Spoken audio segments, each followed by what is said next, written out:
Bismillahirrahmanirrahim. Assalamualaikum warahmatullahi wabarakatuh.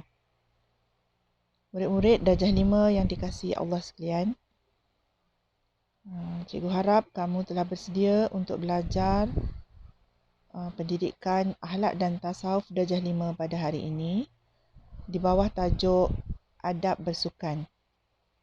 Semua murid boleh rujuk kitab akhlak dan tasawuf darjah 5 dari muka surat 10 hingga muka surat 12. Baiklah ya, kita teruskan. Tajuk adab sebelum bersukan. Lihat muka surat 10. Okay, pelajaran hari ini ialah bersambung daripada pelajaran-pelajaran lepas yang kamu telah belajar daripada Cikgu Nurun. Okay, hari ini Cikgu sambung saja. Iaitu seterusnya adab sebelum bersukan. Sebelum bersukan, apa yang disarankan di dalam kitab ini ialah yang pertama, kita digalakkan bersalam-salaman. Ya, bersalam-salaman antara satu sama lain, antara pihak lawan dan pasukan kita. Kemudian yang kedua, memastikan faktor kesihatan yang stabil. Sebelum bersukan, hendaklah pastikan kesihatan kita dalam keadaan yang stabil. Maksudnya sihat walafiat lah, bukan dalam keadaan demam ataupun batuk sesama yang boleh mengakibatkan penyakit-penyakit dan memudaratkan pada diri kita. Yang ketiga, pastikan alat permainan dalam keadaan selamat. Tak ada benda-benda tajam, tak ada benda-benda yang boleh memudaratkan. Yang keempat, mematuhi peraturan permainan. Setiap permainan dalam sukan mesti ada peraturan-peraturannya. Jadi kita kena akur ya untuk mematuhi segala peraturan-peraturan dalam permainan. Okey. Kemudian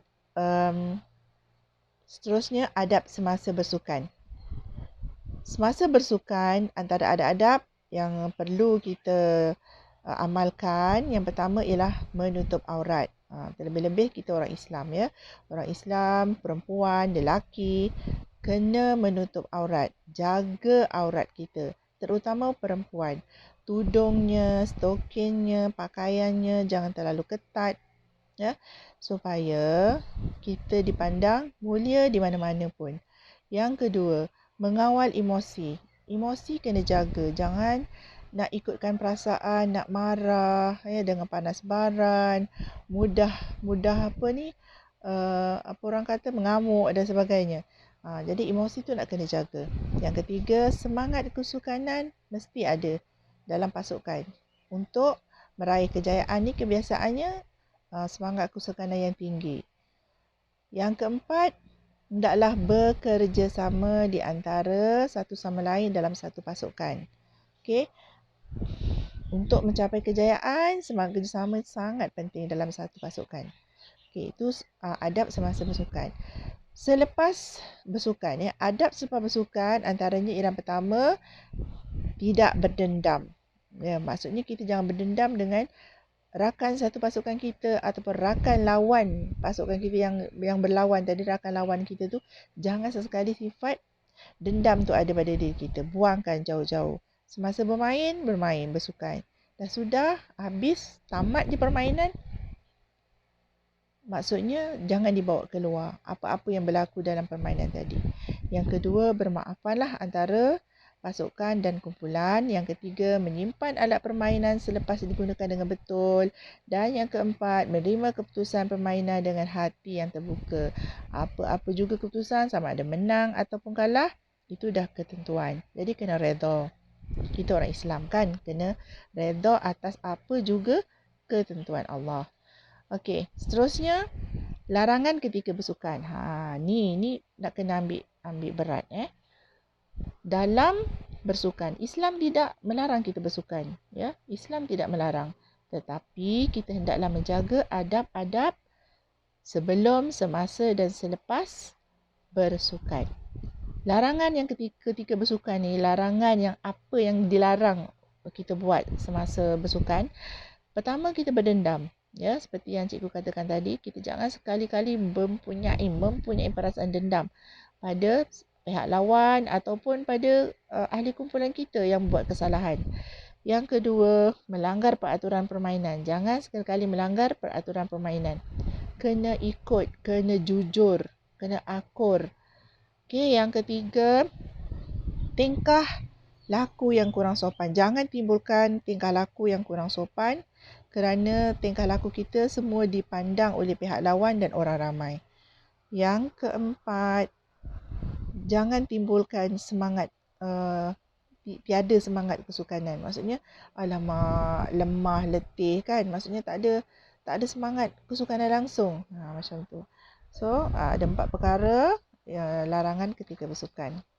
Seterusnya, kita tengok hikmah. Apakah kebaikan-kebaikan bersukan?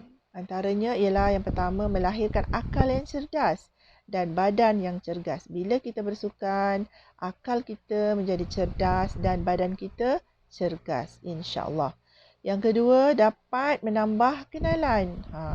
Kalau kita bersukan ni biasanya orang yang aktif sukan ni dia akan pergi wakil daerah, wakil negeri, wakil kebangsaan, wakil negara. Jadi kawan dia ramai.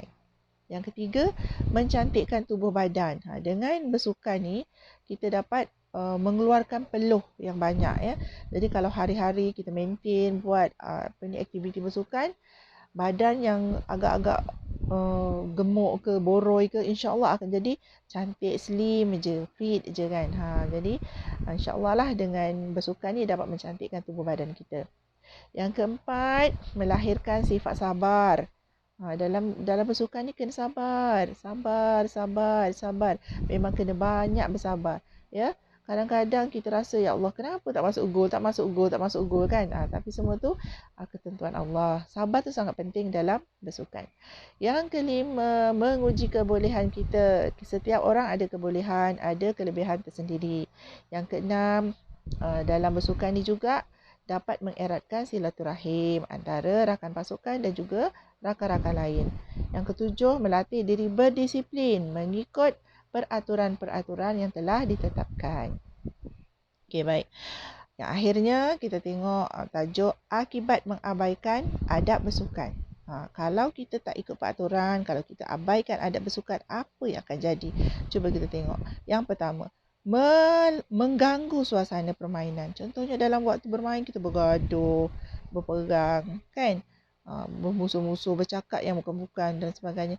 Jadi bila isu tu timbul, suasana dah jadi tak menarik, suasana dah tak jadi harmonis. Jadi jangan sesekali mengganggu suasana permainan. Okey. Yang kedua, akan menimbulkan pergaduhan dan permusuhan. Ya, betul. Yang ketiga, permainan tidak dapat dilaksanakan dengan lancar dan harmoni sebab bergaduh-gaduh. Yang keempat, menyebabkan kecederaan. Boleh jadi ya, menyebabkan kecederaan. Yang kelima, hilang semangat kesukanan. Dan yang keenam, tidak mencerminkan maruah diri yang baik. Ya, kita sebagai orang Islam, lebih-lebih lagi ya, orang Islam yang dipandang mulia di mana-mana sahaja, kita hendaklah jaga adab, akhlak, tata susila kita. Ya, sama ada dalam permainan, di luar permainan, sebelum, selepas, semasa, kita hendaklah sentiasa jaga adab-adab dalam bersukan. Ya, supaya kita sentiasa dipandang mulia di mata masyarakat oleh orang-orang bukan Islam. Ya, InsyaAllah dengan cara kita jaga adab kita, orang bukan Islam akan pandang, bagus Islam. InsyaAllah terbuka hati dia, akan masuk agama Islam. Itu berdakwah juga, salah satu dakwah. Okey, baiklah ya. Rasanya itu saja yang dapat saya sampaikan untuk pelajaran kita pada hari ini. Selepas kamu mendengar apa yang cikgu sampaikan pada hari ini, kamu boleh menjawab soalan yang akan cikgu berikan sebentar nanti. Kamu boleh jawab melalui online lah ya, dan seperti biasa ikut arahan yang cikgu berikan. Sekian, saya sudahi dengan wabillahi taufiq wal hidayah. Wassalamualaikum warahmatullahi wabarakatuh.